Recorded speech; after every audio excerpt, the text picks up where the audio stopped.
Hi friends, I'm coming to you from my house to do our clay demo for this week. You should have gotten a chunk of clay that you can use partially for this project, and then if you want to make some other things, you can do that too. Anything that you want to be fired, you can send or bring back to school and we can fire it. And if you don't want to fire it, that's fine too. You can always just let it air dry and it can survive that way as long as it doesn't get wet. So I have a small little studio set up. I have my table with a piece of paper. So this is so I can have a working surface that the clay doesn't stick to. I have a few things from my kitchen, so a chopstick, a fork, a knife, and a spoon that are plastic. You can use any type of, I think the most important one is this knife, just something to kind of make sharper cuts with. So that could be a metal knife also. And then I have a cup of water with a brush, and I have one of my paper plates. So you should have all gotten 2 paper plates. So you can do this project on one, and then if you want to make something else to be fired, that could be sent back on the other plate. So those are there also as surfaces where you can build something, use it to turn while you're making, things like that. So first I want to talk about what we're doing, which I want you to think about civilizations and architecture of ancient civilizations, and we're going to build some kind of ancient ruin or civilization type structure. So the first thing we want to do is build a foundation. So I just got a little bit of clay out, and I'm just going to use my hand to kind of pound out a little slab of clay. The other thing I can do is I can stretch this by throwing this at a diagonal, and this will stretch out a little bit. Okay, and then I can set this on my plate. It needs to fit on my plate somehow. And then maybe I want to build some kind of other interesting shape. So I'm going to take another piece of clay, and whatever shape I start with is kind of the shape that my slab will take. So if I start with an archway and then pound from there, then it'll take that shape. And then I can put these things together. So you want your clay, as long as the clay is wet, it'll stick together, as long as you're really kind of pushing and pulling those clay molecules together. So we're really joining them well. If I want to join this really well, I'll flip it over and join this other side. And that should be enough to really hold it together. Okay, so the interesting thing about ancient civilizations is they really were built mostly by hand. The bricks were made by hand, the rocks were cut out of mountainsides or out of the ground by hand and shaped by hand. So the way that we're building this is not much different than an ancient architectural structure would have been built, because there weren't power tools, there weren't machines that could mass produce products. So I think it's interesting to think about, how are these big wooden beams made? How were the bricks made? And think about start making a bunch of those building blocks. So this is a slab that's been sitting a little bit longer. The longer you let your clay sit out, the drier it will get. So that might be good or bad, but I'm gonna just make some bricks out of this. I'm taking my knife, cutting,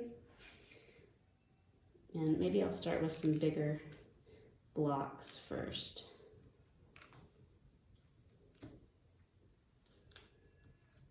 Okay, and then I want to think about where on my structure this will go. So I'm going to make this part brick. So I just put a little bit of water. This is where my fork can come in handy. I can score. So scoring is just roughing up the clay so that we can add things together. It's sort of like Velcro. When you score, you create this surface that then sticks versus just 2 flat things together. So that sticky surface really helps.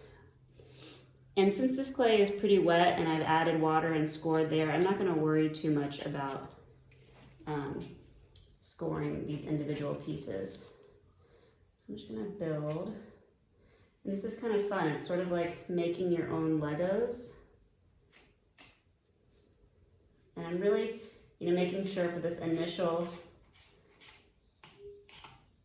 foundation, I'm really pressing down, especially on the inside. I want this to look like blocks, so I'm not gonna smush them together completely. And then for this next, make sure you can see this. For this next thing, I'm gonna do just a little more water. Not a lot. The water just makes it a little bit sticky. If you use too much water, it'll get kind of swampy. And then I'm gonna stick these together. And I'm using my hands to support the back of this when I'm pushing them down. So I don't wanna squish the work that I've done underneath this, but I do want these things to stick together.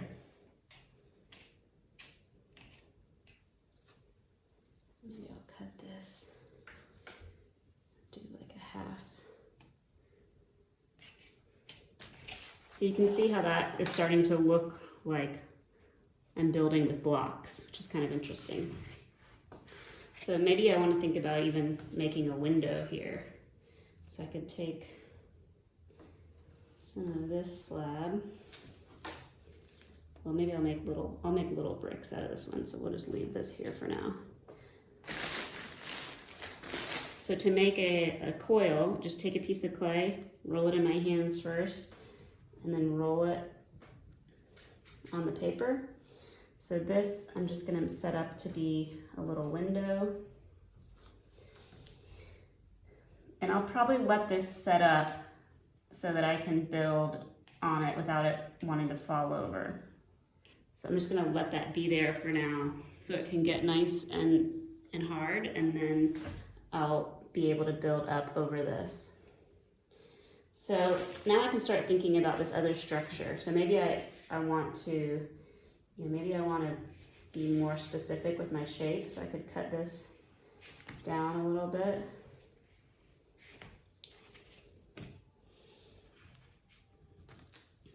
I could think about a doorway.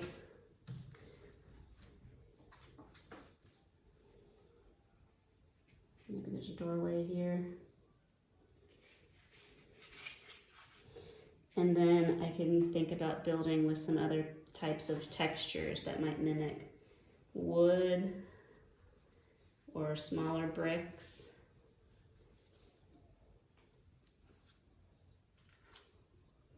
So I'm gonna think about this like almost like pieces of wood. Do a little bit of scoring there.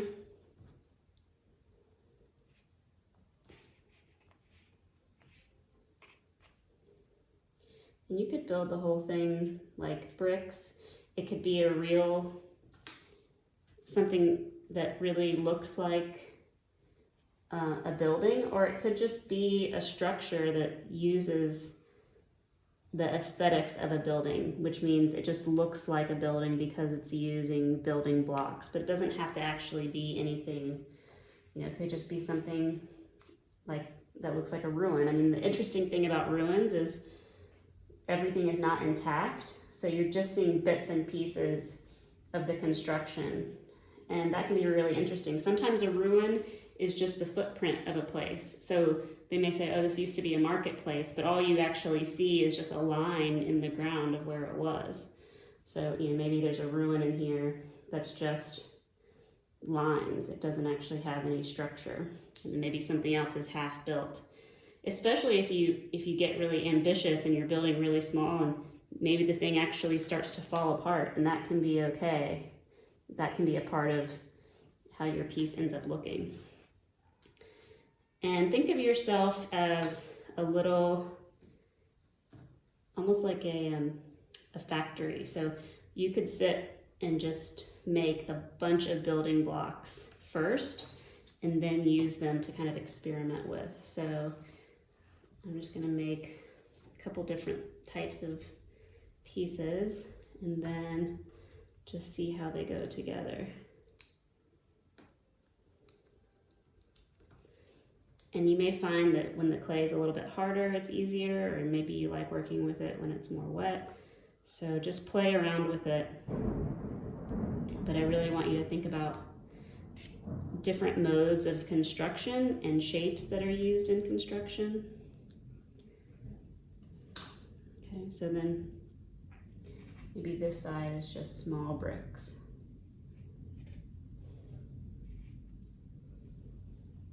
So build a little ruin or some kind of little structure. Doesn't have to have a roof, it could just be walls that you build with little tiny bricks. I'm sure you've all built with Legos, so you know how that you can just keep kind of inventing things. And the nice thing about clay is that it bends and can move, so you're not necessarily limited to just the block shapes that you have, like if you were working with Legos.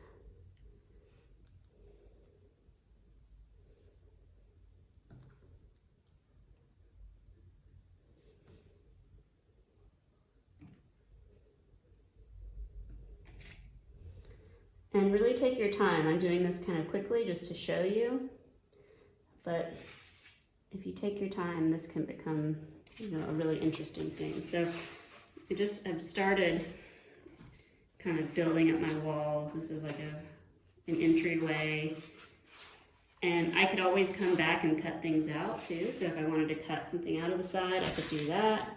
I can create some texture using different tools. That can be kind of interesting. And then, just keep thinking about this overall shape. Does it undulate up and down, or is part of the wall falling in? Are there little bits and pieces that you can see on the inside? Is there anything on the inside? So just think about those things and have fun with it. And then if you want to make anything else with the clay you have left over, you're welcome to do that. All right, I hope you all have a great week. And then when you're finished, just make sure you write your name on your plate if you want it fired, and keep the work on the plate. That makes it a lot easier for me to transfer, and it helps me keep track of whose is whose. All right, have a great week. Bye.